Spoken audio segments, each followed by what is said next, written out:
Yeah. Good morning, everybody, and Girish and Sanjay, thank you very much for joining our platform. And we are really looking forward to the post-COVID era and your perspective about that particular area. And with more than about 30 years of experience and about 5-6 years on the startup domain, I am really looking forward to useful support to our prospects. Thank you very much. And please, the platform is for you. Please go ahead. Thank you, sir. Let me just share my screen. So, good morning to everyone. I think it's today a wonderful morning, and the sky is bright after a few days of rain and cloudy weather. So it's great. First of all, I think I'm really happy to have this kind of audience. I think all of you have got a wonderful experience in various domains and very, very senior experienced people here. Hopefully, I think we'll have more of a conversation about how things can evolve as we move forward. So what we have is here is like about couple of months of effort, and we have produced this report, and we are just going to share that. But before I jump into that report, since many of you are into this quality and audit, so I thought I'll just share my experience in quality field. No, Sure. it's basically close to zero.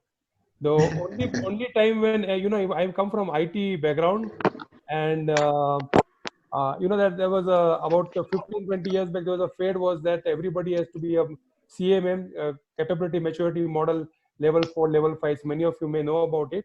And that was used more as a marketing tool.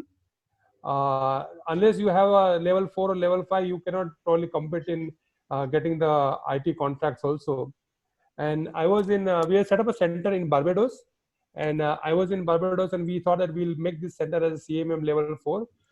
And I was heading the big chunk of business there, and we had a quality team. And then, sometimes because of this enthusiasm of getting this level 4, and we run after, I was okay with very good feedback which they used to give about where the gaps are there in the process.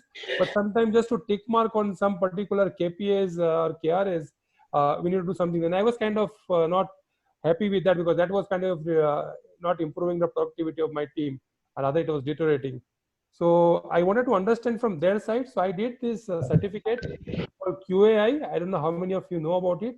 It's called Quality Assurance Institute. It's a US-based company in Florida. And I did that certificate, and I got that golden type in. And that was my kind of a reward for being in quality. And then at least we were having a more appreciative conversation with each other, and we have going the right path. And we could understand each other better from the operation perspective, business perspective, or a quality point of view. That was kind of my experience of working with the quality team. They do bring a lot of good value, and sometimes I think as a business we miss out on that. So with that introduction, I will just quickly go to Jumpstart. So today's we are going to talk about thriving in the COVID era. So my name is Sanjay Shukla, and my partner is Girish Batra. Both of us will be talking about this. So what we are going to do is that we are going to have a 2 point. One is the first half an hour I will be talking, and then next 30 minutes Girish will talk. My suggestion is that as and when you see a slide, and if you get any questions, please put it in the comments, those questions. And we will just take a break between two of us when we are switching over. And as many as questions we can answer from the first half, we will do that.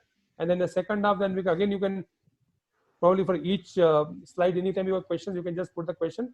And end of the session, we can answer all the questions, and we can have a discussion around what others are thinking also. Is that fine? Yes. You can put the questions in the chat so that you can remember, and we'll also address it one by one. Yeah. Yeah. So what we are going to discuss today is that one is we did a Jumpstart as a survey, which is 60 founders were there. Apart from this survey, we also did two other inputs we took it. One is from the students on what students feel about the whole COVID situation. And students, I think more about MBA students. So it was not about K to 12, but more postgraduate students. And the second one is the household and workers. So how do they feel? That was kind of an interview of 10 to 15 minutes. What do they feel about COVID and how it's going? So the collecting of all these three pointers, we have created this report, and it's about a 40-page report, and we are just taking the highlights of those report and presenting it here. But if any one of you are interested in that copy of that report, please write to us, and we are more than happy to share with you. Basically, we are going to answer three questions. How long will the COVID situation last? I think that's a big question. Is it going to be 6 months, 18 months, forever? So we don't know. But we will try to answer based on the inputs what we have collected and what people are thinking about it. How, if once we acknowledge that COVID is going to last for longer, how is going to impact us? And based on that impact, what can we do for this situation? This report was prepared more keeping the startup ecosystem in mind. So we will be talking a lot about the startup ecosystem, but I believe that this is equally applicable to any industry, any situation, because we are more talking about the frameworks and how it's going to evolve. Okay, so now this is a little bit about us. I am more coming from investment management and technology space. Did my MTech from IIT Kanpur, and then like all typical students, they go into IT field. I also went into IT field, joined TCS, and then from there I was outside India for about 7-8 years, and then came back in 2002. And since then I'm in India, and then 2012 I did my own startup, and then I'm in the startup ecosystem for last 8 years. Girish is more into operations, sales, marketing, leadership background. He also has done MBA from NMIMS, and which is in Mumbai, and comes with lots of experience. And we also have a third founder who is not joining today. His name is Sumit, and he comes with a lot of strategic background, and he has worked in engineering domain with Maruti on strategic engineering on developing new products. He has also worked in strategic marketing with Schneider Electric, which is an MNC based in India. And then he's done an MBA from HEC Paris. So we all three come with a very diverse background, and that's kind of a unique thing about us, where we bring different lenses to the same problem. Little bit about Jumpstart Business Consulting. So we call ourselves as a venture strategist and project manager. So unlike venture capitalists who come with an investment mindset, we come with a strategic mindset. And what we have seen is that one of our vision is that we see 9 out of 10 company fails. And can we do something about the ecosystem where this failure can reduce it? That's kind of a vision which we have it. And for that, what we have realized that many companies fail because of lack of strategy. They do more of a trial and error, and they because of that they spend so much of resources to get the right strategy. So that's where we think that we can add value to the startup and get the right strategy for them, so they can use their resources at the right place at right time, kind of thing. So that's what our focus area is there. Okay, so this is about survey. So 3 surveys. One was a startup online survey was there. Youth survey was again online, and then the household and workforce were mainly into taking the interview call, and then asking them, having a more conversation and asking them questions, and then what they feel about it. No? So I will straight away jump into startup findings. These are all data which we have received it. So we can debate, discuss, but I mean, we are just putting our interpretation based on the data what we have got it. So 70% of the startup founders, they feel that the market will recover in about a year. So next year in say June, this survey was done in May, June. So let's say in May, June next year, they are feeling that market would be fully recovered. It looked too optimistic to us in April, May, but now when I see the share market, I feel that maybe they may be right, the way the share market is going. And that could be, typically share markets are early indicators of how the economy is going to behave. So which is good. This is what we found it sometime in April or May. Another one is how will COVID impact my business? I think again there more than 50% says that it's going to bring a new opportunities for them. Again, very positive mindset we found in both these questions, where people have felt 70% that will recover in about a year, and then 54% are saying that COVID will bring a more opportunity versus they will have a negative or very negative impact on that. No, if you see slightly negative and very negative is about 30%.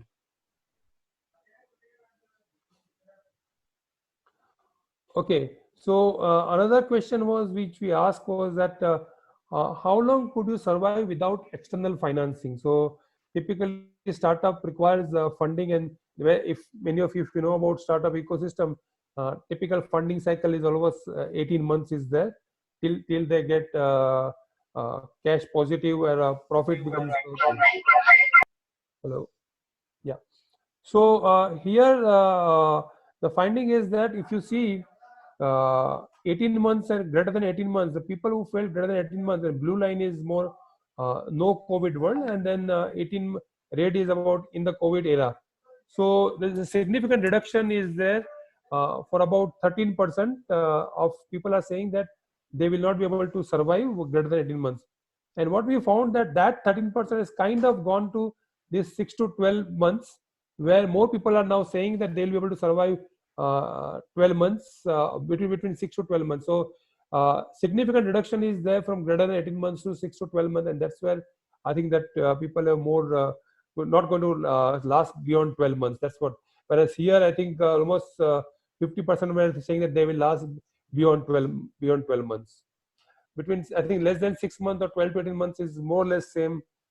It's statistically insignificant, I think, in terms of number comparison. No? So what we feel here is that typically, in normal days, we say that cash is a king. I think in this unusual time, I kind of say cash is an emperor. And as a company has to survive, it has to have a cash.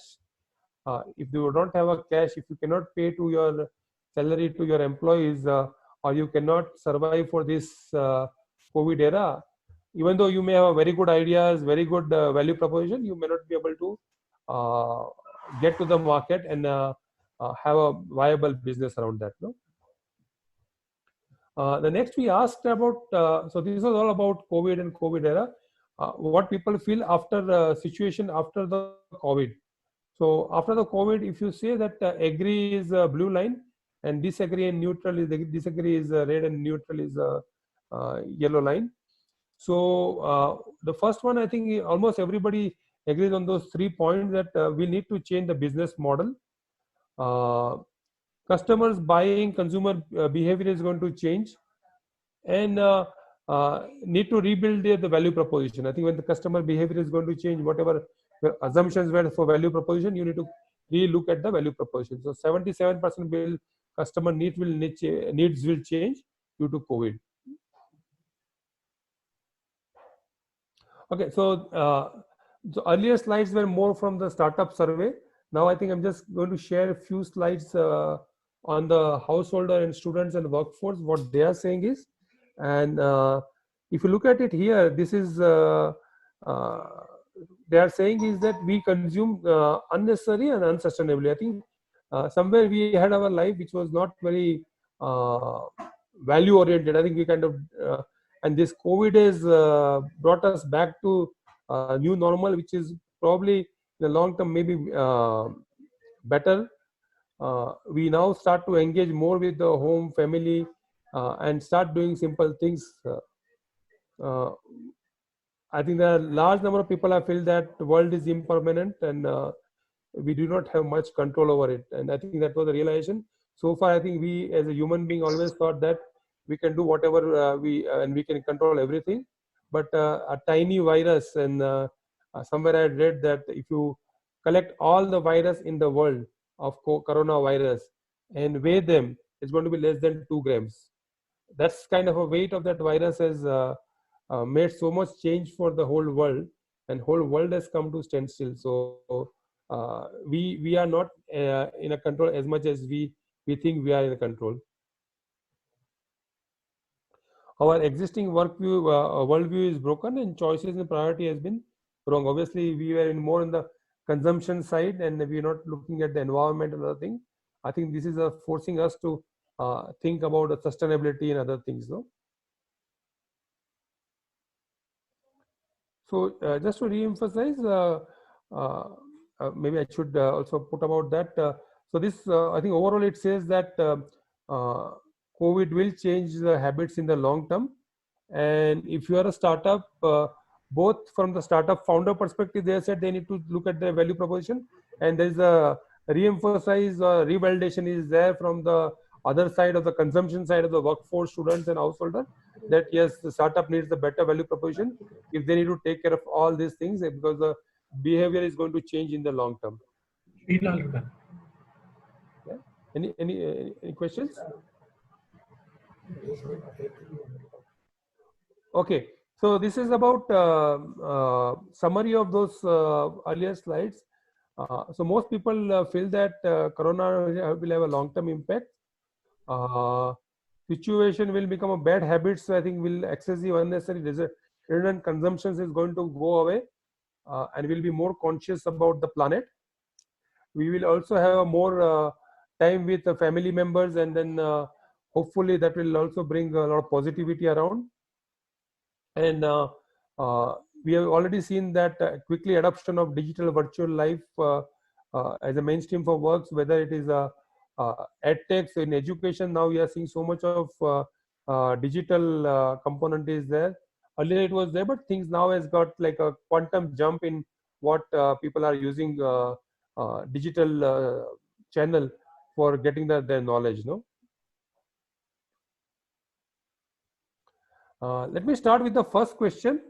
So far what I did was that I just shared with the data and our interpretation of that data. Now this is more of an analysis based on those data, and then what we think is that how long the COVID will last, no? So if you look at this chart or bar chart, this is what we had asked students, and here we are feeling that students were 40% of students felt that it may not, it will remain with us for a longer durations forever. And then about 6 to 12 months people, I think 30% of the students have said that, no? So obviously when we looked around with the literature and the news items and the experts, what they are saying, we didn't find any clarity exist when or how this pandemic may or may not end. I think there are several different views are there. Few feels that it may come, we may get our vaccine sooner. Some may say that the medicine what we are available right now, antiviral and that malaria drug would be sufficient for us, but there is no clarity as such, no? But many experts also feel that recurrence of the disease is also a possibility. And then we have seen that in China and in New Zealand, where at least for a few days it was wiped out, and then suddenly they also found a few COVID cases. So recurrence is also a possibility. And obviously, the longer it will stay, it's going to be more possibility that change in lifestyle or for preventive measures. So the mask will become a reality. I think if you had asked somebody about 6 months back that everybody would be wearing the mask when you see on the road, no, none of us would have believed it, but I think that has become a reality now. However, there are few optimists are there who feel that we will find a vaccine in 6 to 12 months. Our opinion is that this COVID is going to last, the impact is going to last for 18 to 24 months. And then we also feel that there could be a possibility of recurrence is there if we don't find a solution for COVID either through drugs or through vaccines. Okay, now if once we say that if COVID is going to last for 18 to 24 months, now how the evaluation is going to happen of corona situation? That's the answer we try to do with this phase diagram. And this is again very critical for businesses because for business they need to know that okay, when is going to be my steady state, when I can say okay, or how should I plan to go to that steady state? I think if you look at it here, more or less phase 0 is over, where we were all for 3 months locked down by Corona. One day, PM Modi announced in March, somewhere in the end of March, that there will be a lockdown, and we felt that it will be for a couple of weeks, and it kept extending. For about 3 months, we had lockdown, and there was no activity from the economic perspective. Phase 1, we feel, is that it is going to be what we are currently, where lockdown has opened up and the unlocking of economy is happening, but there is a teething trouble is going to be there. I think there is suddenly a spurt of corona cases will be there. Bangalore is a good example. I think it was very well doing till the lockdown was there, and suddenly now there is lots of corona cases are there, and we feel this is going to last for 3 to 6 months. And as a company or as a startup, again, if you go back to my earlier slide where cash is, I said, an emperor, they need to make sure that they have enough cash to even this the teething economy. Suddenly, lockdown may introduce for a couple of weeks, and things like that may happen, and again they have to close their business. So they need to make sure that they plan for this teething trouble till any solution is found. Living with corona is that people have kind of become more steady state. Once in a while, corona cases happen somewhere, like a flu kind of thing.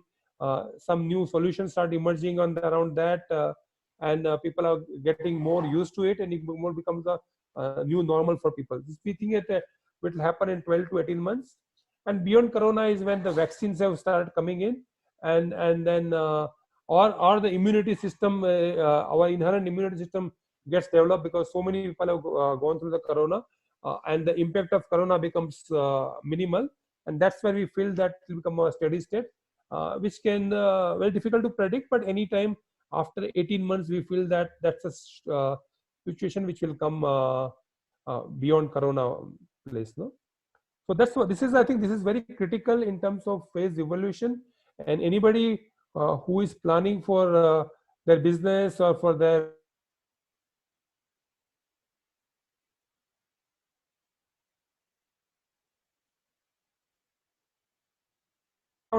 lockdown is open, so now I'm going to get everything is going to back to normal in pre-corona days. That's not going to happen. I think it has to go through these phases before we can get into the steady state. So that's kind of which I'm going to stop here, and then if any questions have come, maybe I can answer, and then maybe Girish can take over from here. No? Yes, Sanjesh, you can stop screen share also. Yeah. For questions, if any.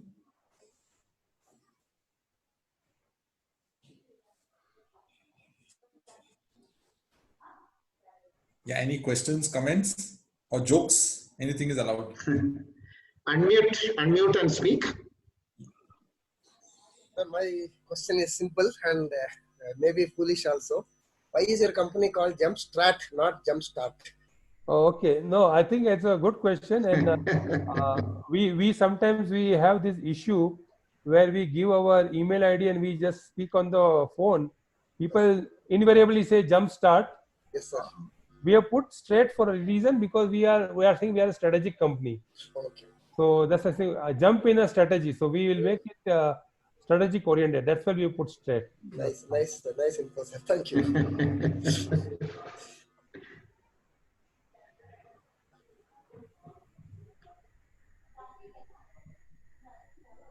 So you have mentioned, maybe I'm asking another question. Sure. You mentioned of new opportunities emerging. Yeah. Is it going to be more of a virtual life, or the models in business will change?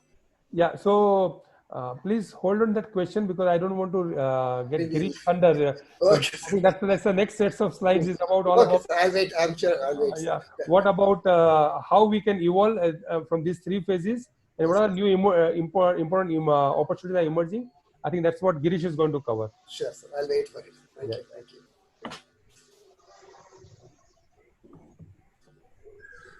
Yeah, Mohan sir, you have any questions? You are on mute.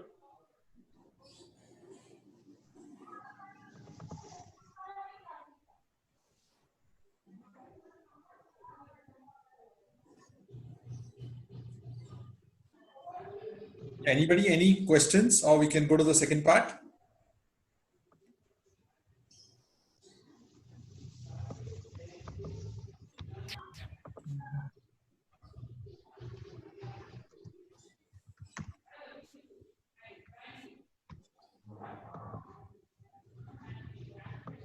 So I think we are good to go. Okay, let us start off and then.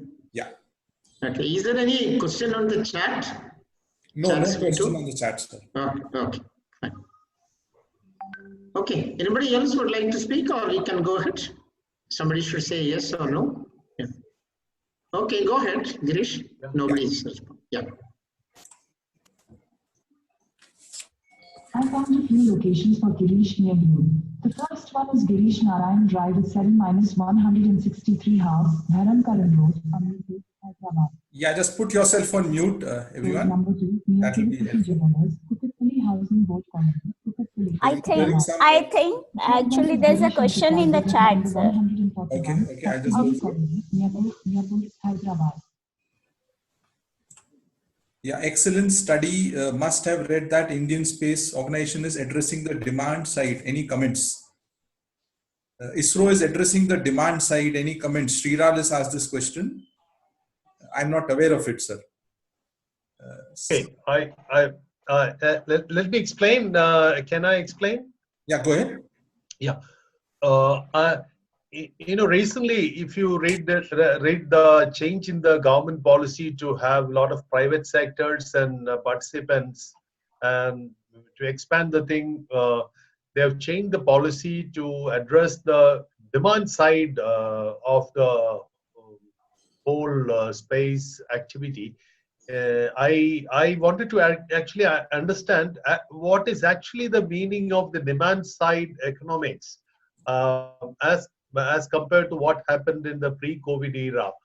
Any thoughts on that? Because I didn't get any clarity when I just tried to study what exactly it means in terms of technologies, forecasting, the business models which will drive it, etc., etc. That's a question I thought I just asked. Yeah, so answer is there in the second part of the presentation. Just hold that question on what is the impact on the demand side and on the supply side, both. So we'll answer that, Sriram. Yeah. Thank you, sir. Okay, good.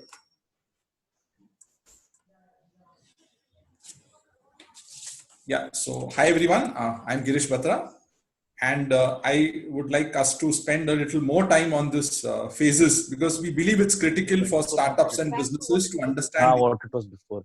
तब तक ये ऐसा यही चलता रहेगा. Yeah. Okay. Mute everyone. Yeah. Because yeah, good. So I'll just spend some time on this phases, and especially phase 3, because in phase 3, the new normal is now in Lungo. Yesterday, Pranay Roy was doing the interview with Mr. Tara Khoshri of Uber, and everybody's talking about the new normal. Like, is Uber ready for the new normal? And so the new normal could be, that's our report also. What we are saying is that the new normal could be a new one, and its accepted standards of life, with its accepted standards of lifestyle practices and habits. So it's a new normal. Will people go to office more as much as they were in the pre-COVID? No, there's a new normal. Will there be a lot of work from home? That's the new normal. So all these will have a longer term impact on lifestyles and behaviors. Yeah. So businesses that survive until phase 3, so it's 18 to 24 months away, the phase 3, and the new ones that emerge during this period, in between, will be those that have adjusted to the new environment by finding value propositions, businesses and operational models, and best practices that fit the needs of the era. So that is the businesses which the new era needs, yeah, who survive first until this phase 3 of 18 to 24 months from now. And not, some will be born. Looking at the new opportunities available, there are new businesses being born. We are seeing that of OTT platforms, of video conferencing platforms, of TikTok competitors. There are new businesses being formed in this era, which have just been born in the last 3 months. Yeah. So just keep this in mind, that phase 3 is what we should be gunning for. At the same time, we have to plan for all phases. We cannot just look at phase 3 separately. We have to plan for all the 3 phases. So the second question, which we answered through a report of how will COVID impact us. So here, us is more from a business standpoint, but also from an economy or a overall standpoint of the country. So it's like, us is everyone. How does it impact us? We are trying to answer that question. And this was the question you were asking, sir, the demand side. So this is the impact which we'll observe on the demand side of the economy. is that activities based on physical contact will be significantly reduced. So airline travel is shut, almost shut, but very little airline travel happening among us. Restaurants, malls, all these activities based on physical contact, schools, colleges have significantly reduced. Online digital is gaining traction. So like we are doing this webinar online, people have realized the value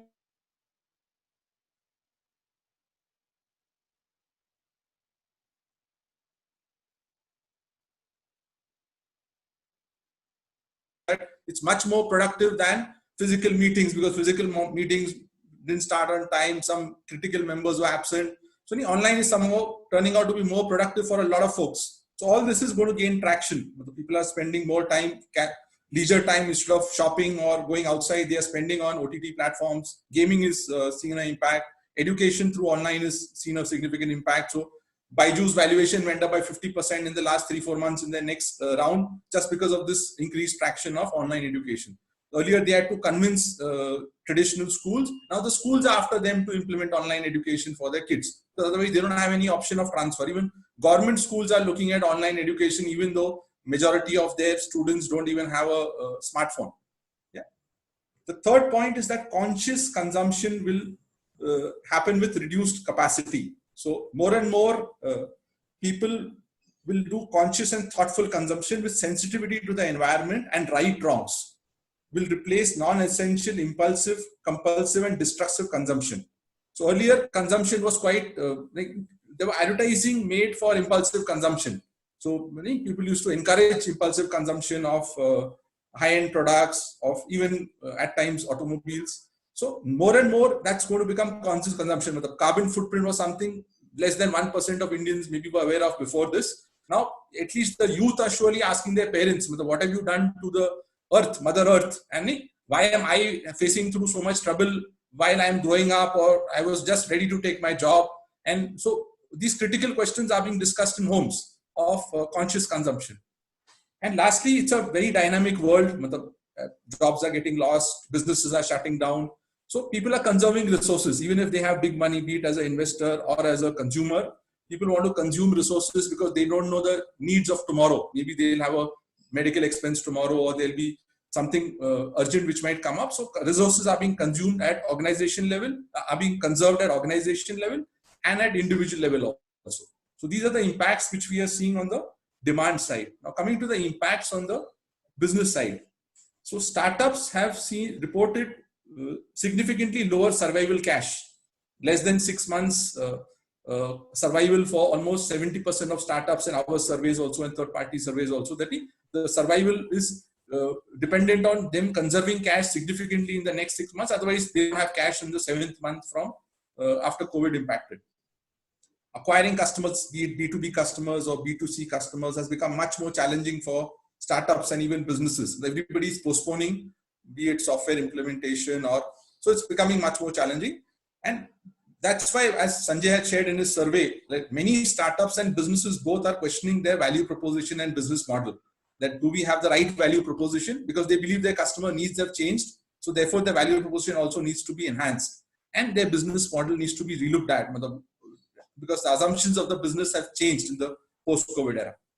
And the last is our comment, which says that startups that are adaptive enough to survive until phase 2 will reap significant benefits in that after that 18 to 24 million months of phase 2 gets over. There'll be very high level of benefits for these kind of startups and organizations who survive these up to phase 2. These are the special effects observed. We've referred to 100x.vc survey and for the investor, and the above is news. So SoftBank has indicated that 15 unicorns of its Vision Fund portfolio might go bankrupt. They have 68 investments as a Vision Fund. Out of that 15 unicorns, now unicorns are 7,500 crore valuation. Organizations which reach that zone, it's unimaginable for them to go bankrupt. It's like so much of money gone behind an idea, and now trading at bankruptcy is a big hit to the people who supported these kind of unicorns. Yeah. Massive layoffs across major startups. So like Ola removed 1/3 of its workforce, significant reductions in Swiggy, Zomato. So many startups have downsized significantly, and just 3,000 layoffs in just 3 startup companies because they are conserving cash. And as per the investor survey, now greater than 70% of investors are seeking lower valuations. 90% of investors will delay investments because they are also unclear which idea will gain traction and which idea will kind of not be able to survive till the 18 to 24 months of phase 2. And 65% of investors will change their investment strategies. So they were supporting a certain kind of verticals or horizontal businesses. Now they'll change their investment strategy to support a new kind of horizontal or vertical businesses. Yeah. So this is the special effects observed from third-party articles and surveys. So of course, COVID offers tremendous opportunities. There are a lot of opportunities for startups and agile organizations to take advantage of. We are seeing increasing digitization. So even a SME who used to be wary of implementing software solutions, they used to manage his accounts on Tally and balance on basic Excel or paperwork. More and more organizations are looking at digitizing their businesses to reduce touch and to have faster transition of the business workflow and the customer workflow. So a lot of organizations will be seeing this digitization happen. In fact, we believe the rise of a great startup in its ideal sense is a response to a crucial problem which is happening now. There are so many crucial problems which have come up as we are working from home, as we are moving to non-touch kind of environments. There's so many problems which have come up which didn't need a solution before, but need a solution now, and which affect a significant number of people. All existing startups must orient themselves toward this goal of sustaining themselves and creating value for the world. So again, it's a new opportunity for us to create different value. The value in the pre-COVID era was different. The value in the post-COVID era is different. And all these opportunities are available for startups to create value for their customers in a new way. So digital commerce businesses which never thought of digital, more is today available on Amazon. So many businesses which were not digital before are forced to look at digital. Small businesses, medium businesses, apparel brands, they're forced to look at selling digitally because the customer is not coming to shop even when lockdown is removed. So the businesses which will get positively impacted by COVID is of course healthcare. We are more aware of our health. We are taking more care of it. We are taking more vitamins and building immunity for us. EdTech has seen a big impetus because now there is no option if you are not a EdTech, even if you are a school or a college or a university. If you are not tech oriented, if you don't have tech as your backbone or at the heart of your solution now, you're kind of out of business. So EdTech has seen a big impetus. Sustainability, which we talked about, how people are asking questions of the long-term survival or thrival of the human race on Earth. So sustainability is taken a big impetus. So global warming is now no more a debate. It's a solution finding problem. It's now no more a debate. Cyber security. So the world is getting divided, and therefore when we believe that wars start in cyberspace first and then in physical space, so we are seeing some cyber attacks happening for countries, and therefore big organizations, governments will be forced to enhance their cyber security to take care of these cyber attacks. Insurance tech has also evolved. More and more folks are looking at taking insurance online. So the earlier traditional model of an agent coming and selling you insurance is relooked at now, with more and more insurance techs coming in. Of course, remote working. I was discussing with someone yesterday, and besides the video conferencing platforms, people are even redesigning homes. So in Europe and all, the builders are coming up with now what they are calling as home office. So home is not going to be designed as a home, it's going to be designed as a home office to ensure productivity increases for folks. They have their zones available to do online conferencing and still have a stiff back or the lighting is good. So all these are taking change, are being adapted by folks to look at this remote working requirement. I mentioned about the geopolitical scenario. So China is getting more and more isolated in the world. Europe, US, Australia, India, all are coming together to kind of form an alliance to counter the, I won't call it threat, but the idea of the adamance of China. And that's why it's emerging as a threat to the world, of its adamance to grow at any cost and at times be damaging to the other side. So this will lead to a lot of localization of business also, and also transfer of business from China to other countries, in which India may also benefit. Now, the government announced a 10,000 crore package, 20 lakh crore package in the Atmanirbhar spirit. And we saw that as a positive. Businesses, even consumers are looking at made in India. Very soon, all products sold on e-commerce platforms will have the location of the country of origin. So that will give us a benefit of understanding, is it a made in India product or is it a made in China or any other country product? So this spirit is, my colleague was telling me a story that 1960s Japan, they were very poor tools available for Japanese toolsmen. And the American visited Japan and he was telling these folks, "Sir, I've got these lovely American tools. Why don't you buy them and your productivity will go up?" But the Japanese tools guy said that, if I don't buy my local tools, how will my local supplier improve? So I'm purposely buying and giving him feedback so that he improves. And after 3 years or 5 years, we'll have equal quality to Japan, to US. But if I'm using US tools, then my local guy won't be able to improve. So this spirit is visible in India now. For a change, including with us, we are seeing this spirit of be Indian, buy Indian, not in a negative sense, but in a positive sense that we want our country to improve on that Atmanirbhar spirit. Yeah, and therefore be the best in the world. So we know the Japan of the 60s became the supplier to the world of electronics and automobiles in the 70s and 80s. So that spirit is visible in India now. So these are the opportunities we are seeing.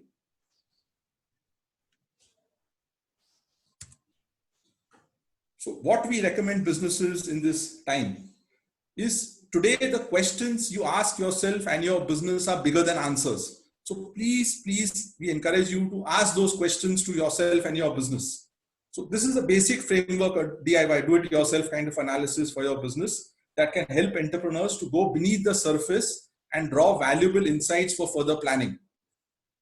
The most common challenges by startups around customer acquisition, working capital are seen. We've seen a lot of challenges around this. And if you look at it, the challenges are in a loop. So I'm spending less on business development. So I'm acquiring less customers. So I'm having less cash flow. So my business is becoming less attractive for investors. So I'm not getting investor money. And therefore I'm having less money to do business development. So it's kind of a loop, a negative spiral loop, which businesses have fallen into. And the more and more we analyze it and spend the cash correctly, the more and more it will be best for not only your investors and your business and your employees, but for the long term also. So on the demand side, we suggest that you identify critical constraints that are affecting your business. Yeah, very important to understand now what are the constraints that are affecting my business. What is the worldview and wisdom for this idea which I have in terms of, is it in the right side or the wrong side? So recently a business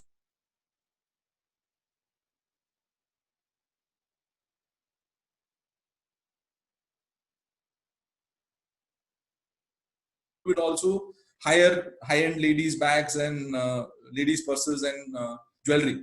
But we are saying maybe it's a pre-COVID era business. That show-off culture should have significantly reduced and it will take time to get back to the original pre-COVID era times. So just check that worldview and wisdom. How is it impacting your business? And that flows into sensitivities, and because the worldview and wisdom will impact the sensitivities and wants of consumers in the coming different, and it will be different for different phases also. So just keep that in mind. In phase 1, the sensitivities and wants would be different than in phase 3 when COVID is behind us. So keep everything in mind when you are doing this DIY analysis, and analyze potential changes in the habits of your buyers, whether B2B or B2C, and are they short-term changes or are they long-term or kind of permanent changes to their habits? Very important to do that on the demand side. The question of the impact on the demand side regarding ISRO, this is what we are trying to see on the impact on the demand side of the business. Now coming to the supply side, of course, businesses have been impacted, migrant workers have gone.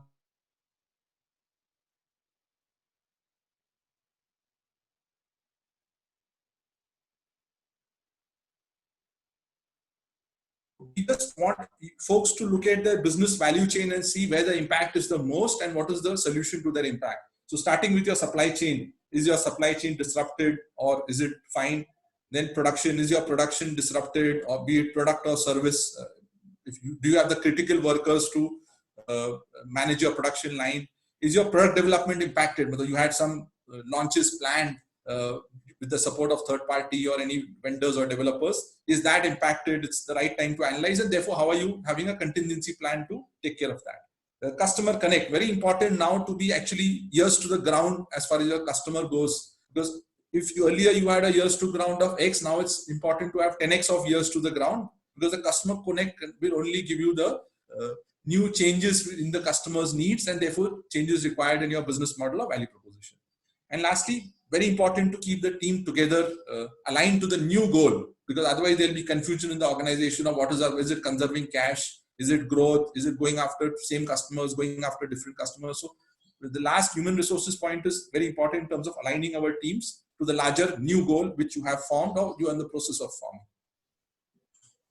So coming to the third and last question, which you answered, as what should we do as startups or as businesses in this pre-COVID era? I was very happy the way the report came out in this part. So you've got a 9-point plan for businesses, guidelines kind of what you should be doing in this post-COVID era. The first is think strategy. In fact, strategy has been underdeveloped, especially in Indian businesses and Indian startups. And the other option, which is opposite of strategy, is trial and error. So a lot of trial and error happened. A lot of investor money was spent on this trial and error by businesses. But now that investor money will be far, far, far less to do trial and error. So therefore, think strategy. Don't miss thinking strategy. And even a little strategic thinking and a more thoughtful approach would greatly help you.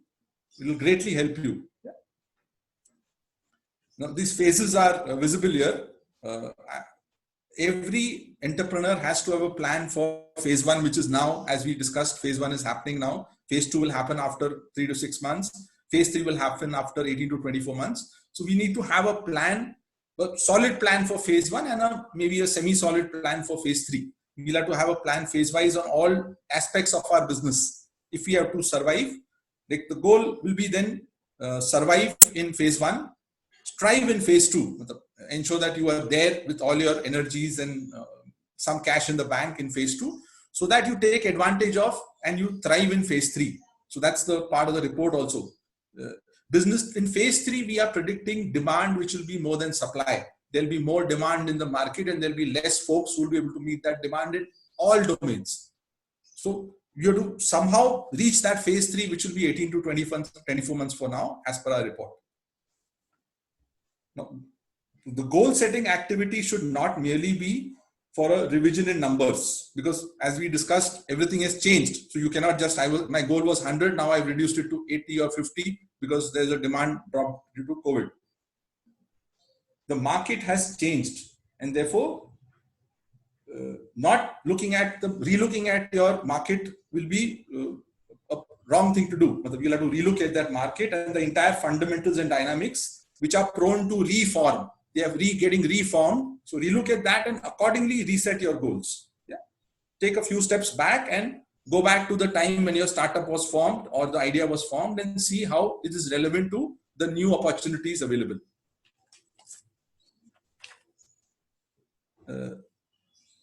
Very important to assess your real situation.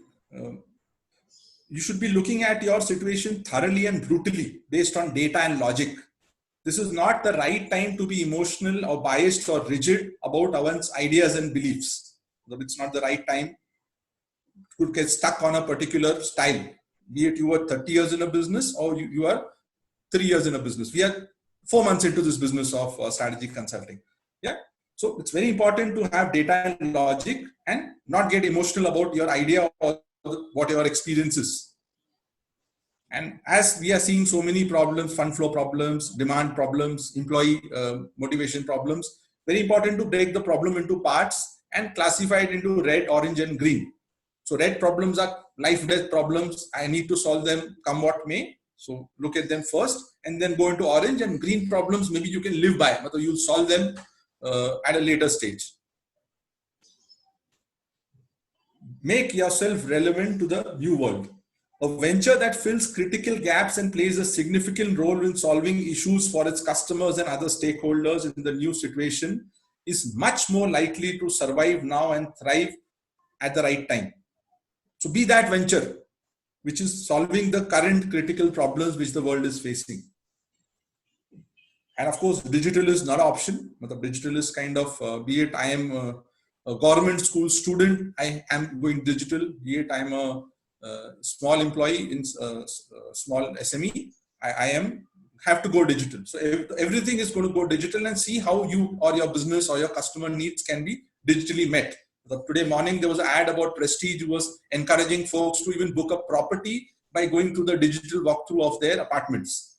So that's where people are expecting multi-crore investment happening by digital walkthroughs. At least he's expecting. I'm not saying it's happening, but at least the expectation has happened of folks going digital. And entrepreneurs should be prepared to make tough choices based on the assessment of their situation. It may involve changing your value proposition, your business model, or business plans significantly.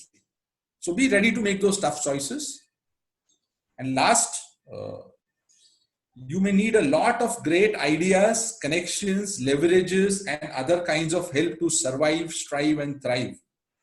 There is a lot at stake, and the right help at the right time may mean the difference between success and failure. So encourage everyone to seek help, attend such forums. There are folks around who can significantly guide you and make you first survive and then strive and thrive in this 3 phases. Yeah.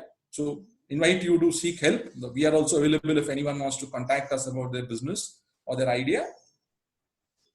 So I'll quickly conclude about what this report is all about.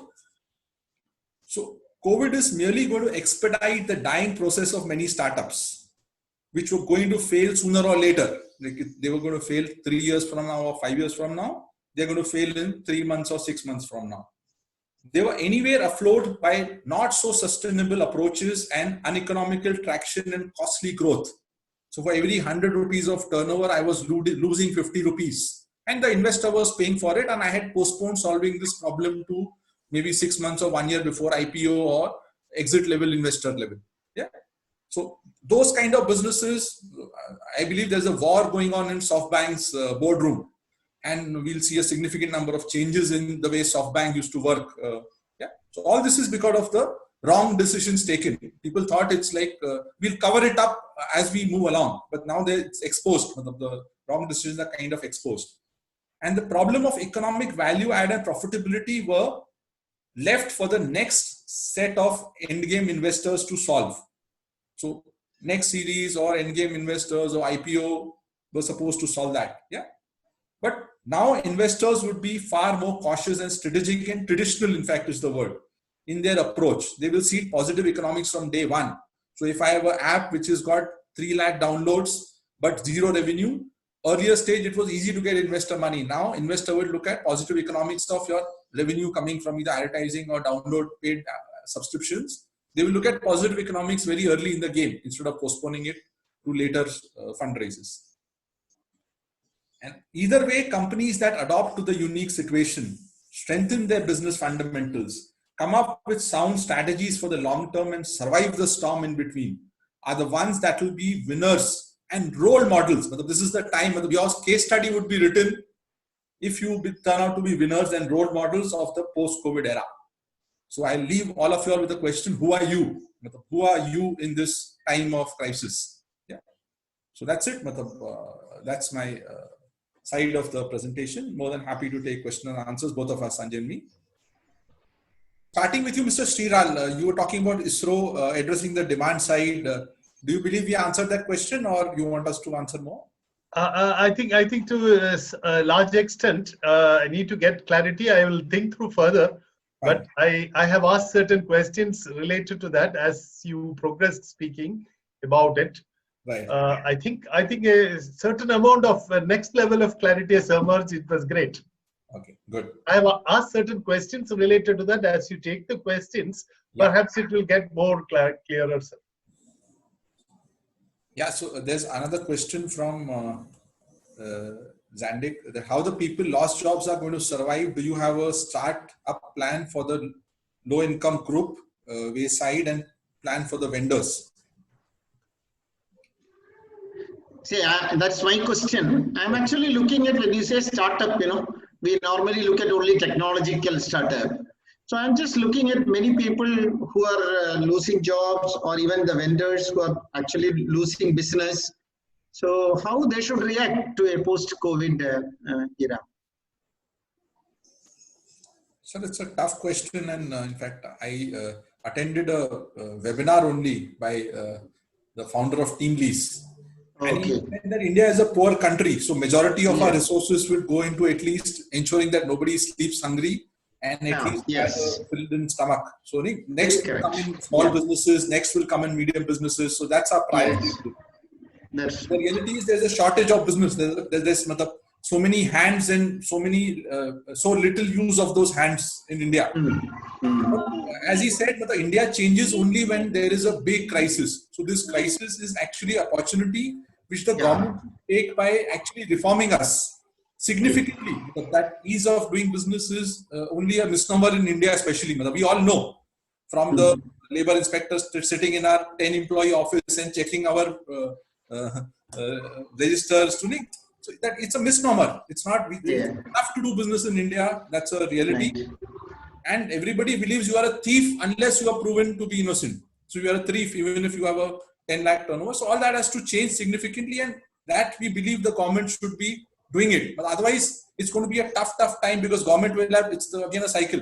Less revenue for the government, so less money to give to the poor, so more taxes for all of us. Only it's a dirty spiral which we might get into unless we reform significantly. And there's no choice for India but to reform. Make ease of doing business.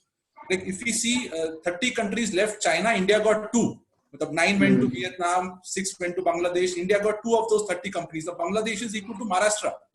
So just imagine 2 as an opportunity of India with so many states getting 2 of those companies. Why? Because ease of doing business.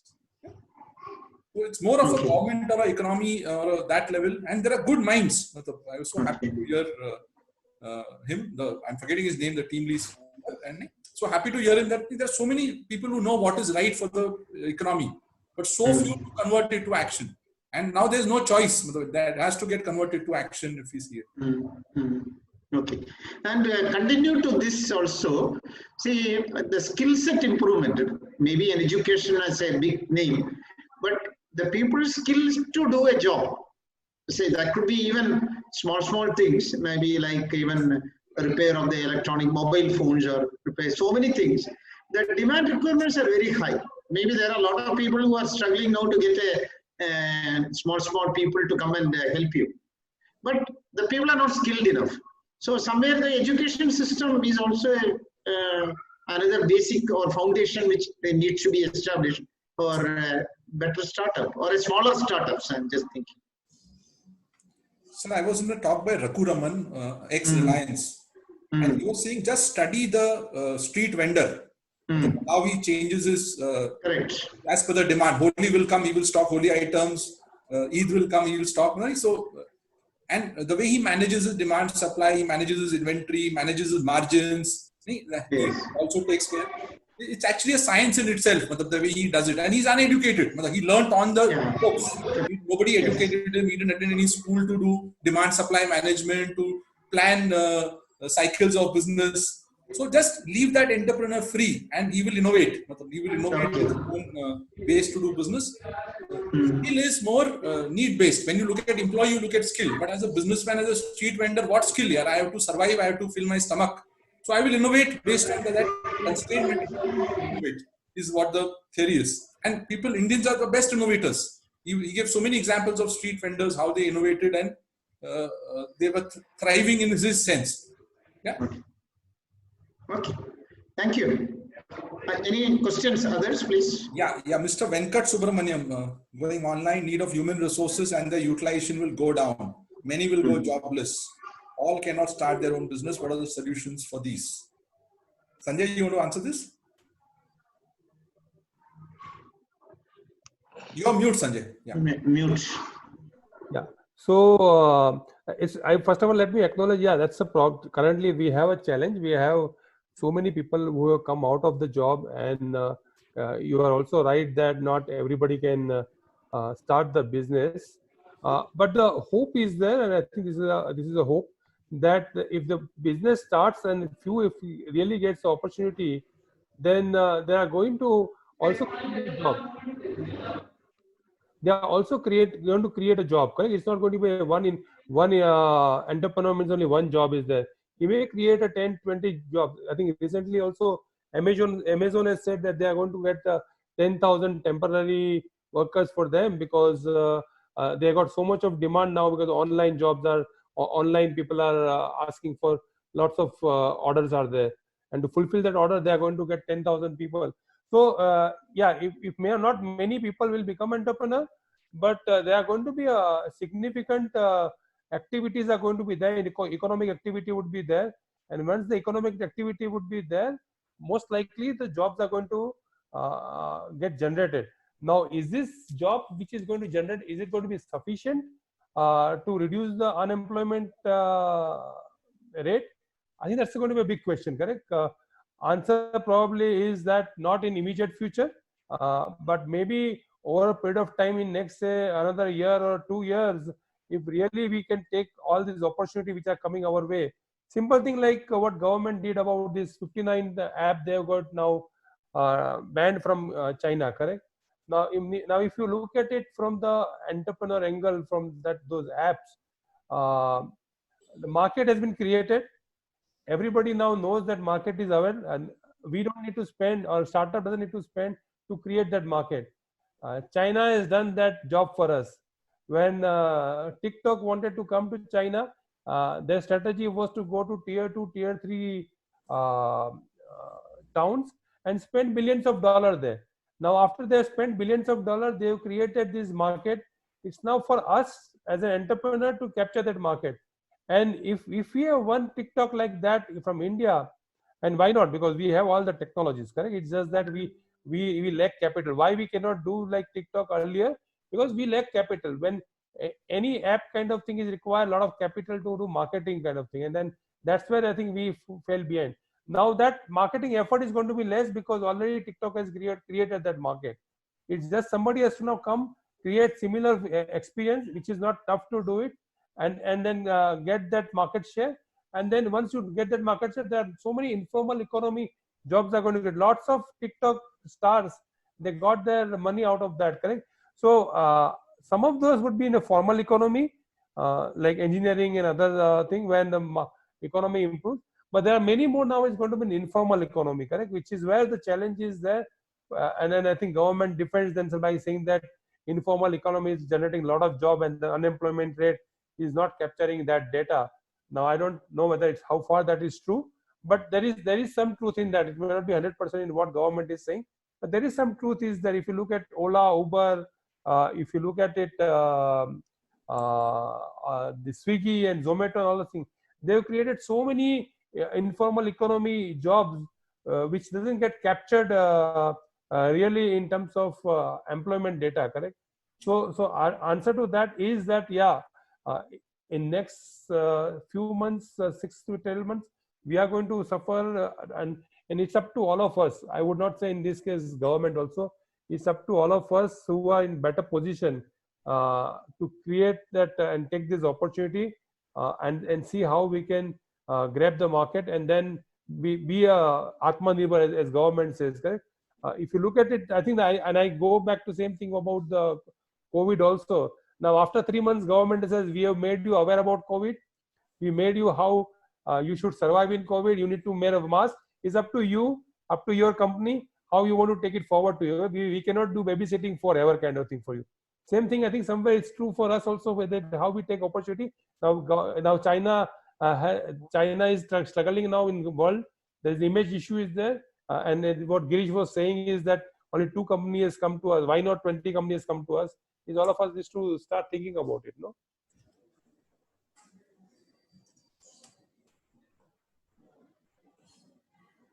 Yeah, whoever asked the question, I hope we are able to answer it. And if you have a follow-up question also, you can unmute and ask it. Otherwise, we'll go to the next question. Yeah. Hello. Yeah. What about the competency and skills required for the new jobs? Everybody may not be able to match. See, I think if you look at it, new jobs doesn't mean that all the jobs require different competencies, correct? There are jobs which could be whatever skill sets you have it. So now, like for example, Today I was looking at in Urban Club to cut my hair, do some haircut, correct? I am scared of going out, and the business model has changed. Now somebody who earlier we used to go to that haircut salon.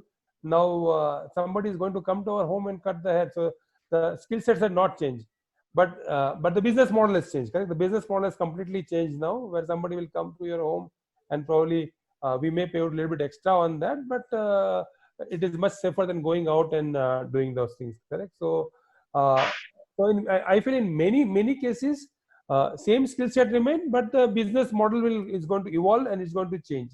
But there are, and I completely agree with you. There are new economy jobs are there. So, for example, I was in about I think before the COVID era, there was a conference was there. One of my last conference which I attended, IoT conferences, where now that 3D glasses are coming, right? 3D glasses are coming, and earlier it was used to as a 3D video games. What this startup is, this is an Indian startup again, no? That Boeing aeroplane engine is a complex engine, correct? About 1 lakh parts are there in those engines, and he has created a 3D image of that. And if there is a person is there on the ground, and he has some engine problem, he sees, the expert can see through that 3D glass exactly that engine. He can ask that you can demonstrate to the mechanic to open which engine part, how he has to open everything in 3D. He can demonstrate. Is as good as like doing it in the live environment kind of thing, no? Because you will have a big engine of similar size. You will have like how I think sir is having a background of Zoom background is there, which is a nice beautiful bridge is there, correct? Similar, that's one very small example, but here it's a complete 3D image is there, and he touches that thing, and then it can show you open this part, open that part. Extremely very good live demo, and we as an audience also could see that 3D image, on the stage. So with that, I think the maintenance problem is kind of got solved. Now in those kind of scenario, obviously you need a new skills, correct? And is it difficult to get that skills? I think it will take some time, but it's not that difficult to get the skill. Now you can, experts are there, expert can probably show it to you. But and then now the EdTech, I think somebody also asked that EdTech online, how effective it is from knowledge transfer perspective, correct? That was another question which I saw, no? So I'll just take that question along with this also. This is one example of where you can quickly learn the new skills. And I'll just give my example about EdTech on online. So I did my MBA online, roughly about 12 years back I started. And this is called U21 Global, Singapore based, where 21 universities, they came together, which was in IIMB, Melbourne University, from London, there was Oxford or some other university were there. I think Manchester was there, Manchester University was there. From US, where we came from Australia, from several places, there are 21 universities, they came together to create this online program, and it was a paid program. I saw in Financial Express this one news item that this is something is happening, and they had a free scholarship for Indian students, and I just applied and I got a full scholarship. So I said, anyway, I'm getting full scholarship, let me do this MBA program. And it was a wonderful experience. I think I learned a lot from that experience. First of all, these are real professors from these big universities, and each from one from IIMB, another from Oxford, another from Melbourne University is taking different classes. So that was you will not get that kind of value from sitting in just IIM also, correct? Because in IIM only IIMB professor would be there. The second thing I got that I could interact with, there are 60 or 70 students, but the profile was from few were from Pakistan, Dubai, US, UK, Australia, India. There are diverse group of students were there, and all of us were experienced. So again, it was again experience of learning from each other's culture. And the third part which I learned was that you do a group assignment. So there also was a group assignment was there, and group assignments we have to also now think about the how daylight saving times, and then US time zone and India time zone, all those things, correct? Still we'll have to manage those. So learning was beyond just that knowledge which they were giving it to us. Obviously, everything was case study based, which we can do it from MBA perspective.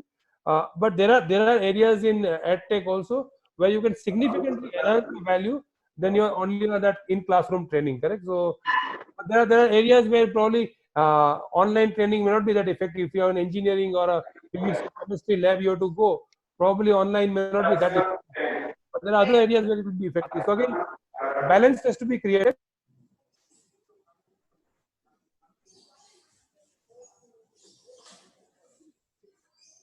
Hello? Yeah, we heard you, Sanjay. Yeah, we heard you. You got muted for 2 seconds. So You got. Yeah, so Mohan sir has two questions about the auto industry and about MSMEs. Mohan sir, you want to elaborate on that question? Mohan Maidgargiri.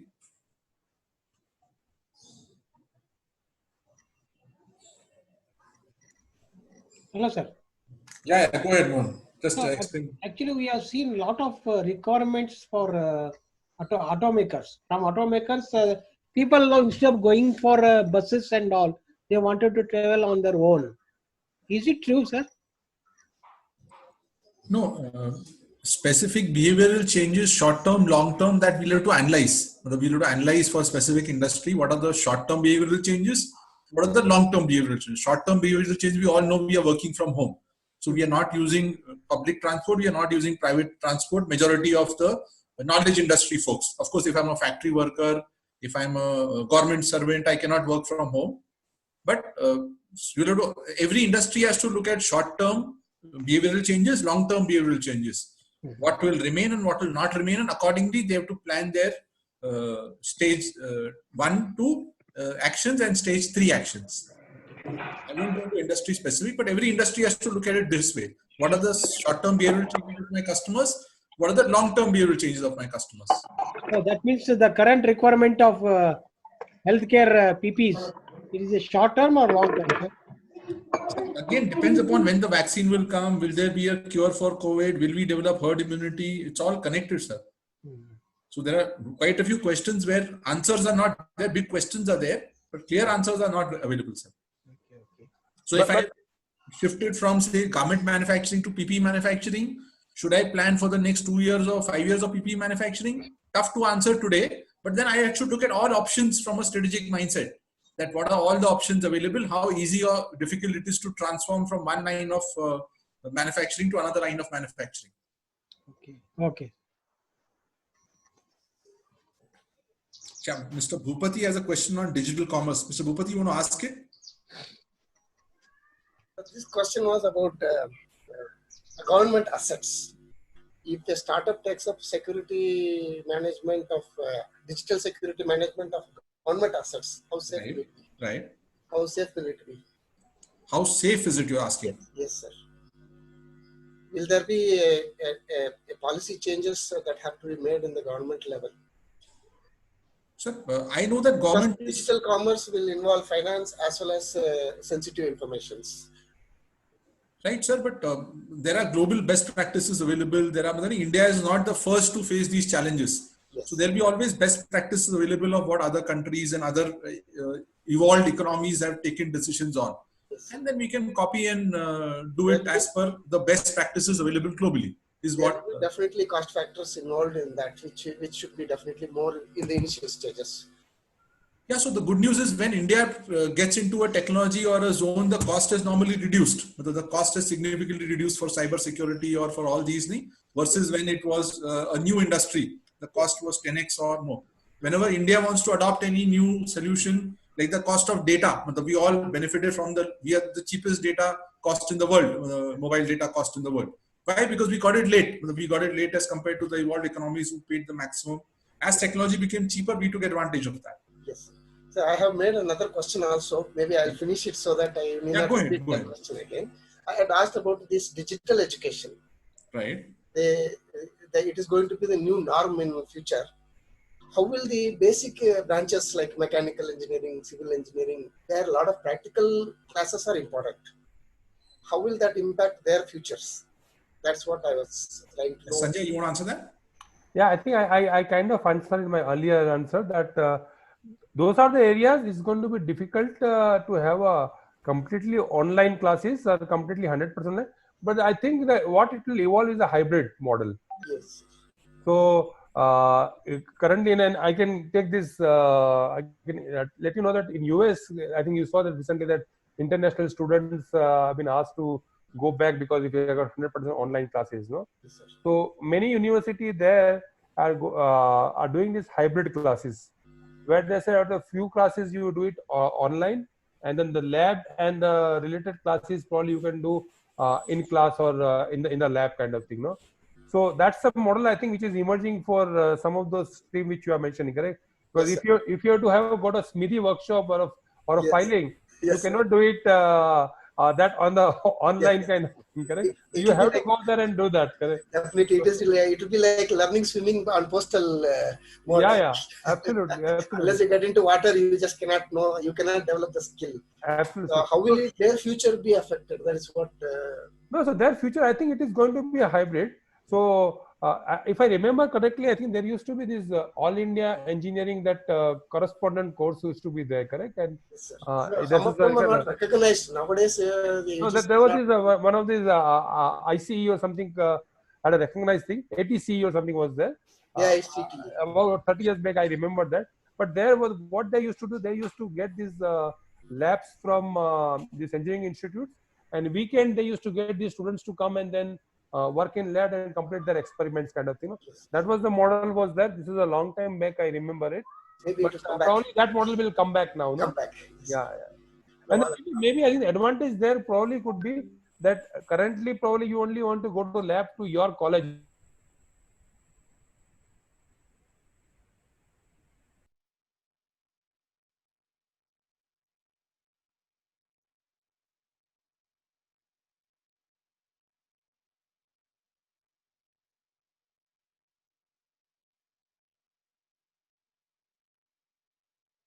Sir, you had a question on low-cost technology and non-contact products, service delivery.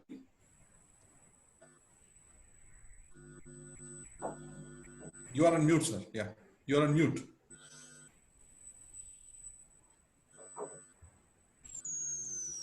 Permission, sir, you are on mute. Yeah. Now See, I was thinking that when smaller companies, maybe one is the individual professionals, one-man show type of people, or small companies who has to really automate the system. Like for example, a consultant like me, I have to automate my system.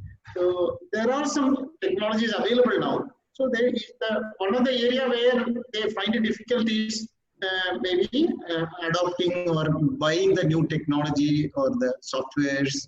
So that area is something where the development has to, like Zoom we are using. Maybe we don't have a equivalent, I think recently I heard that Say Namaste or something is another platform which has come. But maybe we are not developed in that area where we can reliably use those type of technology. So GeoMeet has come now. GeoMeet is really doing well now. GeoMeet. GeoMeet. That's what Sagar has told me. Sagar, you could add. Hello, Sagar? Yeah. Yeah, I saw your message actually, but I not tried that. But I think that is an area where I think non-contact service delivery or a product delivery is an area where we need to really, like Denso or like Lalamo and something like that, we have limited opportunity in that or limited facility in that. So infrastructure needs to be improved in that area. So what is that we should do on that? Like for example, getting into the meeting so providing that service to them. Maybe I think last week I did some remote auditing to a company in Chennai, but we were struggling to really go into get the information in production or information in so the video or the vision, visuals. No, we could not really get a dependable information. So we were actually struggling, or that is one of the big challenge in that particular industry. Yes, so my answer to that would be that like the Indians, we don't dream big. We wanted the option to Zoom, we didn't find any. And now people are scampering to develop alternatives to Zoom, to TikTok, and to that quick scans. So we can develop. There's no question that we can't develop. We didn't dream big. We always thought that someone will develop it in a developed country and we will be the users. So that's the first thing of Indians, dream big. Second is not to give up.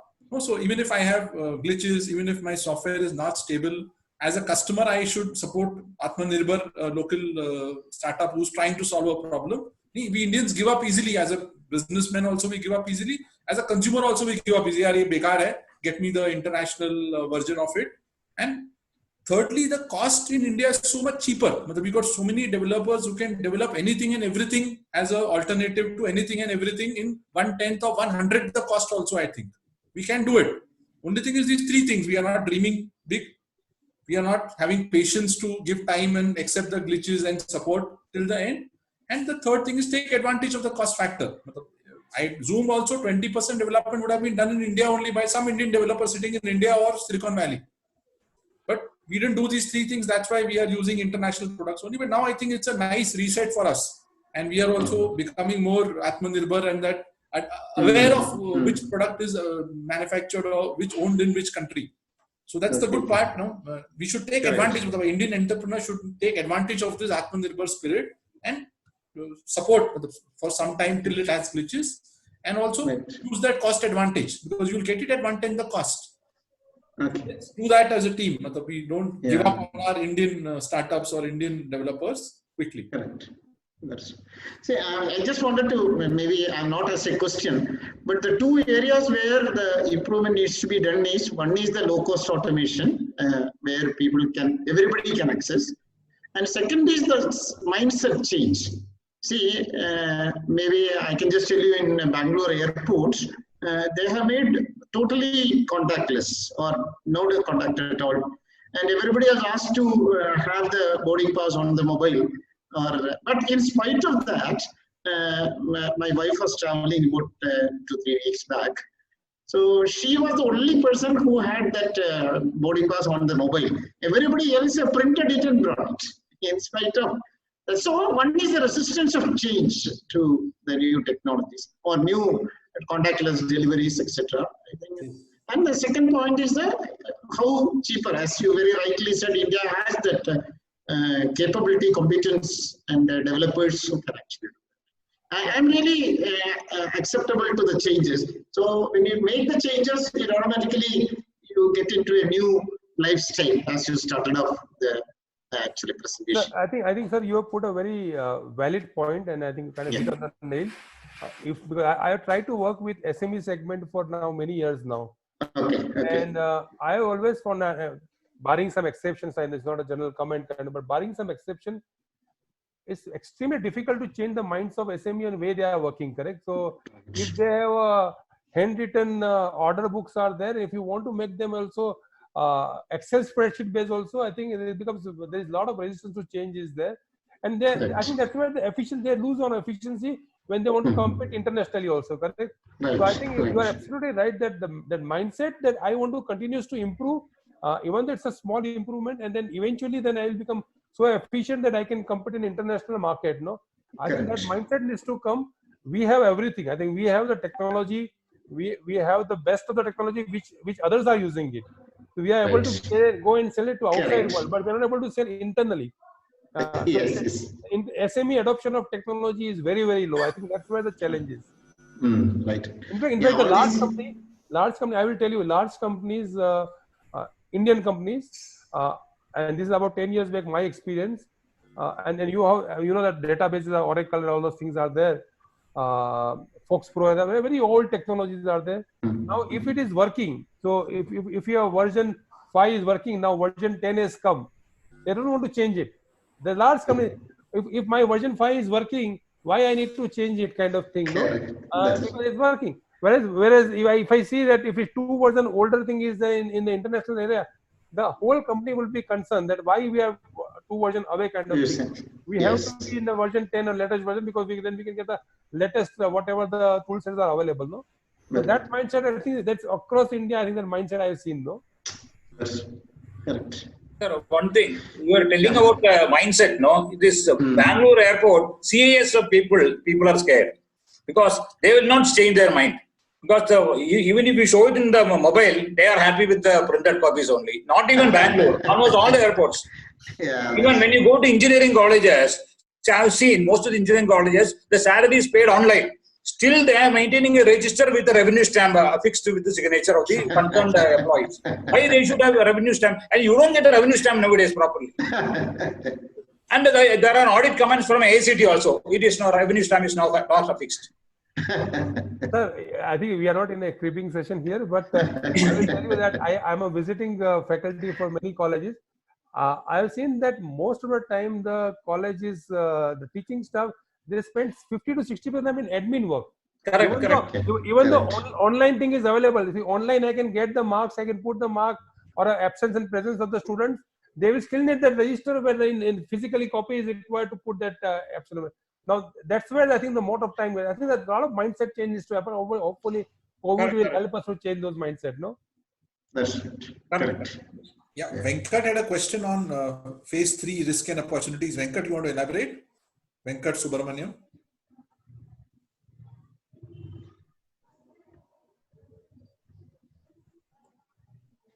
Hello. Venkat Subramaniam.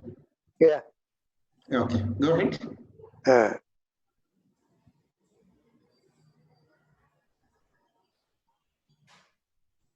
Please speak. Yeah.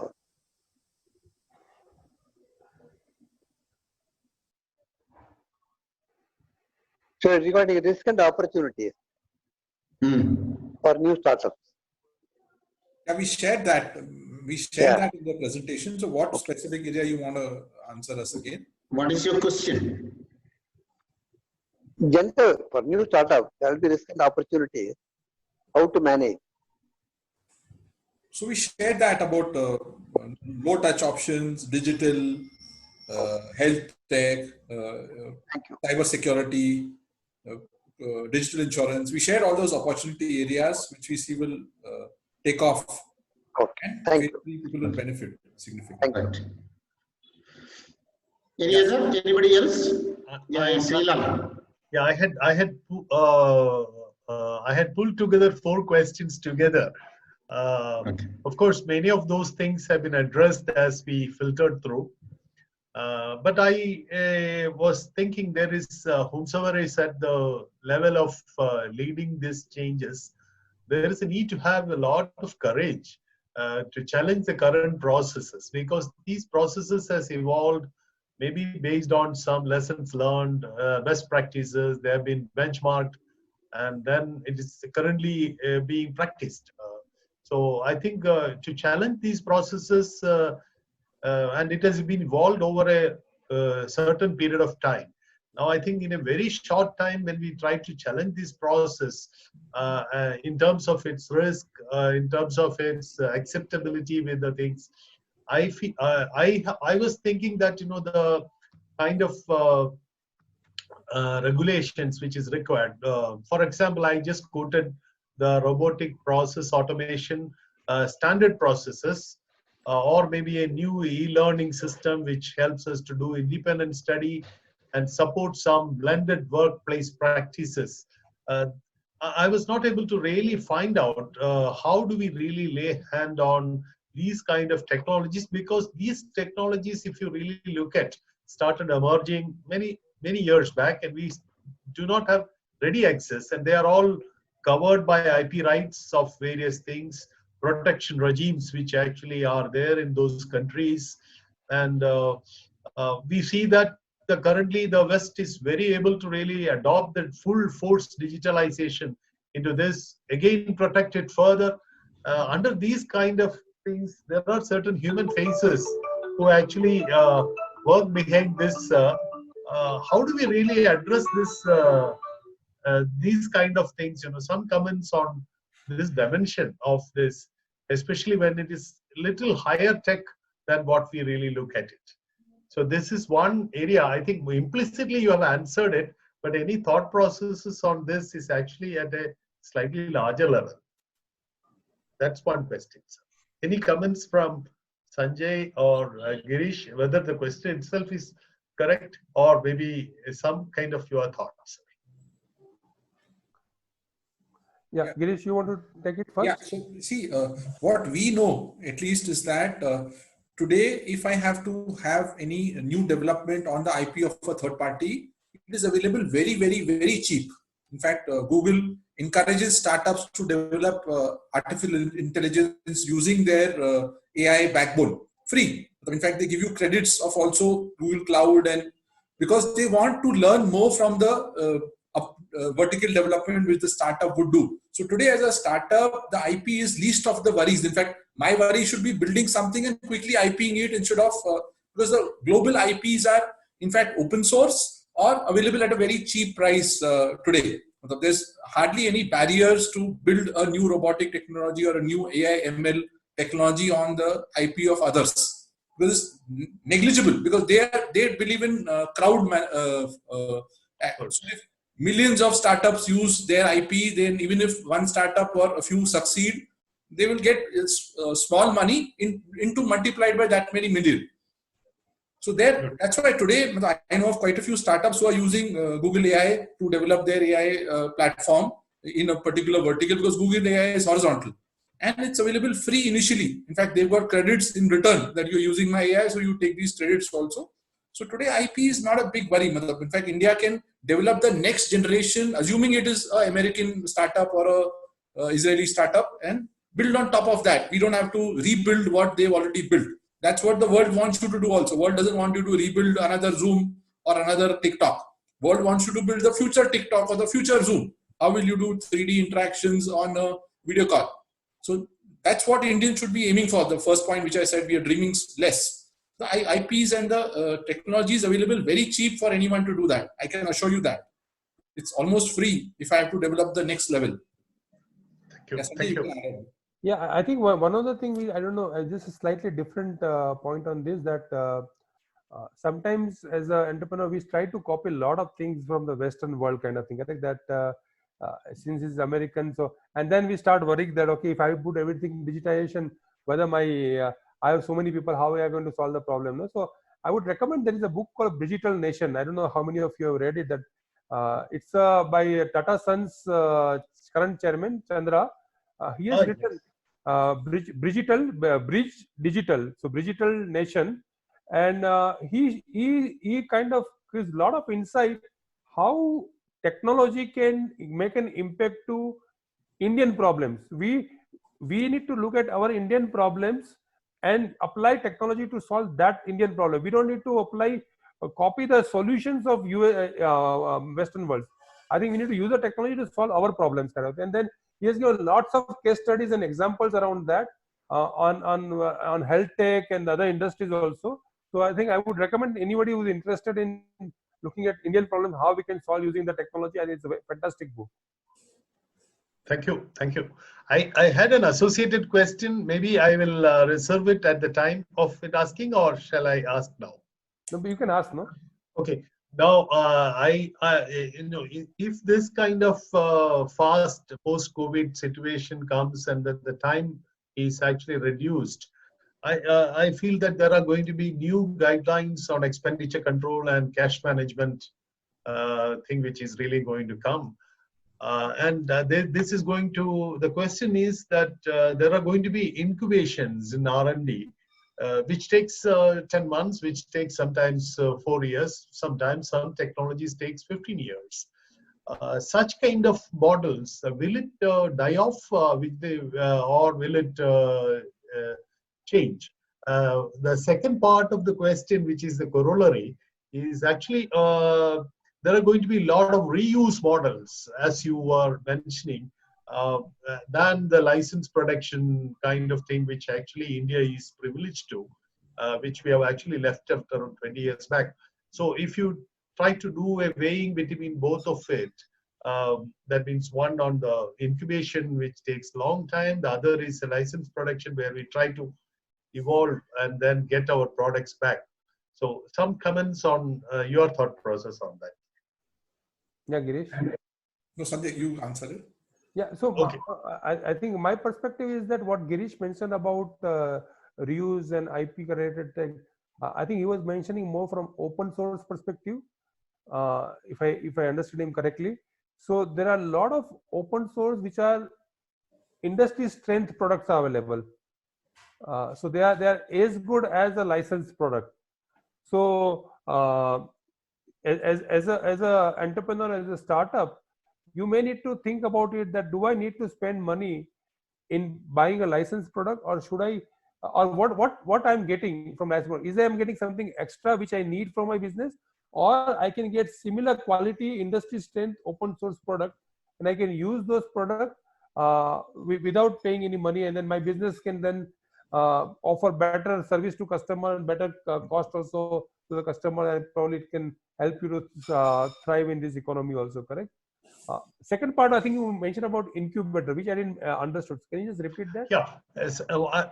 May I explain that? In fact, some of the incubation systems run for almost 5 years to bring some products without any interim benefits, like a Blue Sky Technologies, which are funded from the bottom level, where you try to get products up there. Such kind of thinking process, where we have a Blue Sky, then you have a TRL level 6, then you have a TRL level 3, and then where you directly get profit. Such kind of models are existing in especially aerospace industries and various other places. How, in your view, would that get transformed? Yeah, so see, the way I'm looking at these things is that the go-to-market time is shrinking. I think every year it's shrinking less and less, kind of thing, correct? Because of the evolving technology, AI. And for when you're saying 5 years, I feel that the drug discovery and all those things in pharma also, where it is taking more time now because of the AI. I know that almost my first pharma project, which was almost like now 30 years back, which was I did in Switzerland, and which was on AI based. It's, I think, that forward chaining, backward chaining, and that expert system algorithms, all those things were there. This was like 30 years back. Now things have evolved so much. Where 30 years back, I could tell the chemist who was a research chemist that if you want to get this product, and I used to have inverted tree, you have got 70 options that I can give you based on the database in what's available, kind of thing, the research area, no? And then he looks, because as a mind, we can only think 4 or 5 options. We cannot think beyond 4 or 5. But now if I present him 70 options, if he applies his own knowledge and he say, okay, out of this 70, maybe these 3 or 4 would be more appropriate to try in the lab. And then he tries out, and then he can get a quicker result. So I think one thing is very sure, that this go-to-market time is going to get shortened up, kind of thing, no? Which is, I think, is happening for, if you see in fashion industry also, the Zara has come as a company in textile, and their whole model is that as soon as the new fashion comes, within 3 months, earlier it used to take 1 year that fashion to come into the market. Now they get it in 3 months across the world. Forget about in one country, no? Across the world in 3 months that new fashion comes out, kind of thing, no? So I think with all the evaluation happening, my son is in the genetic engineering, and he was asking me about 6 months back, and he was saying that with all this AI and then now you can do with a robot all the experiment, would I be relevant or not after 10 years or not? No? When a robot can do experiments, and what I used to do it and apply my mind, kind of thing. No? So yeah, so I think that that 5 years will get lesser and lesser. Thank you, sir. I think one last question we have from Sagar. Sagar, you can ask. It's about investment and investors and SoftBank. Sagar, you want to ask that question?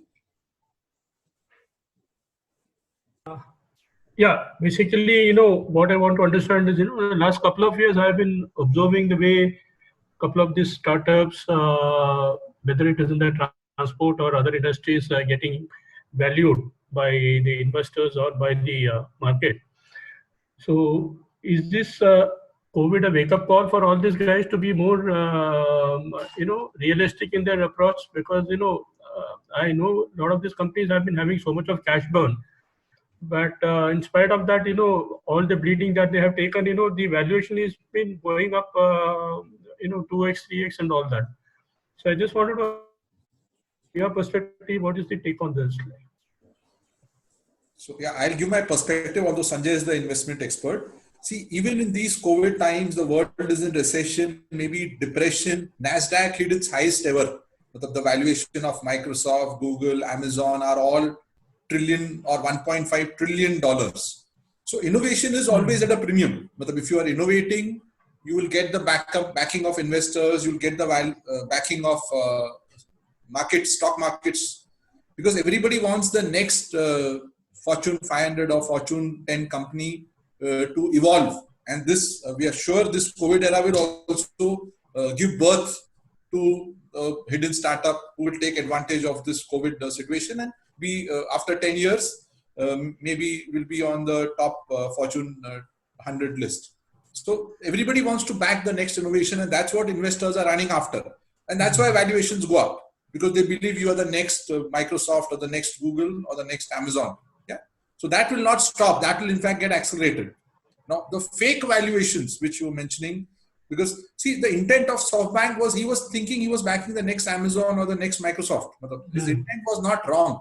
Maybe he went on it. He overdid it, instead of after every step assessing whether is it really the right investment opportunity.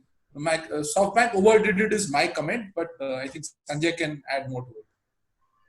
No, I think Girish, I completely agree with you. And the only thing which I will change here is I will take example of Reliance Jio versus Microsoft or Google. No, let's take our some Indian examples kind of thing. I think isn't it is amazing that to raise in this kind of tough time, 115 lakh, 1.5 lakh, 1.15 lakh crore of money on the investment side kind of thing, correct? And that itself, I think, is our inflow for dollar is, I think, is tremendously improved. I saw that we have got the highest reserve now in India, in history of India, correct? But to your point about investment and fake investment, I think that valuation piece which you discuss about it, and I think we also put in our report that valuation is going to be valued on the positive economics. I think that trend has started before the COVID era also. I think in 2008, 2009 also people have realized that just having a piece of paper and having so many apps to download is not the right matrix kind of thing. Matrix is really the economics matrix, correct? How much margin you are making, how much profit you are going to generate in future. So that trend has started, and I think COVID has only accelerated that trend. With investors, I think I'm going to go ask a lot of tough questions. And if you see in our survey also, the startup founders are feeling that what they thought that in 18 months, greater than 18 months, they can survive. Now they think in 6 to 12 months, they're going to survive. Many startups are going to fail because of those fake metrics, correct? That where they felt that because of that metrics, they can get the investment. Now it's going to be more tougher. I think in coming at least next couple of years, if you don't have a right metrics, right things, you are not going to get 2x, 3x. But as Girish rightly said, if you have a good story, and if you have a story which is going to change, then it's going to give a real value, because you're going to be less startups and more investors going to chasing that, the valuation is going to, it's again a supply demand, correct? If your product is so good and there are many are chasing that, automatically the valuation is going to go up. No, that's what's going to happen for a few startups which are going to have a tremendous value propositions. So I think into summary, it is a value proposition which is going to play out, and then people who have got an excellent value proposition, they are going to win.